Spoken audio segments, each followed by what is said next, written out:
Quite often, we set too high or impractical targets that are difficult to achieve. This leads to failures with the result of feeling discouraged to pursue the goal. The best way to avoid this setback is to ask yourself these 5 questions to help clear up your own thoughts, choose the right ingredients to success while preventing you from potentially making the same errors. Number 1, what is my motivation for creating these goals? Find out why this goal is relevant to you now and how it impacts your life and future. This is crucial to understand the motivation behind your goals. Once you've identified your big why, you'll be able to be intrinsically motivated to pursue your goals fervently. Number 2, what have I tried so far in my quest for this goal? Reflect on the steps you've taken in the past and which of them didn't work for you. If you haven't tried anything yet, don't punish yourself. Instead, start experimenting with your options. If you've already tried a few of them and nothing worked, don't lose your spirit.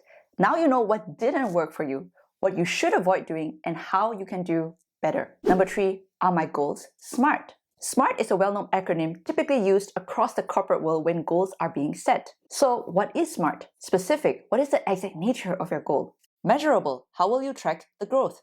Attainable, is your goal realistic? Relevant, how is the goal applicable to your life and future?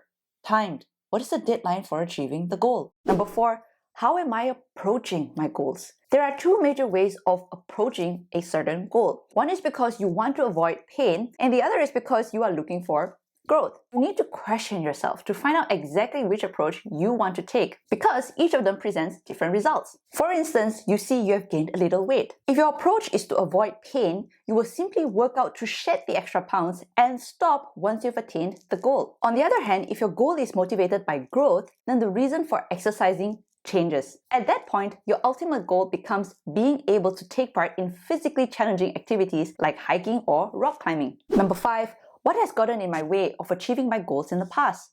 The answer may seem very harsh, but quite often the reasons are the excuses we tell ourselves and a lack of self-belief in what we truly can achieve. To stop falling into the trap of excuses, ask yourself what your biggest excuses are. Start preparing yourself with the knowledge to deal with the resistance you would face when you start working on your new goals. To help you build your level of belief in yourself, write down all the times you've achieved something you thought wasn't possible. Put this list up in a prominent place to remind yourself every day that if you can do it once, you can do it again.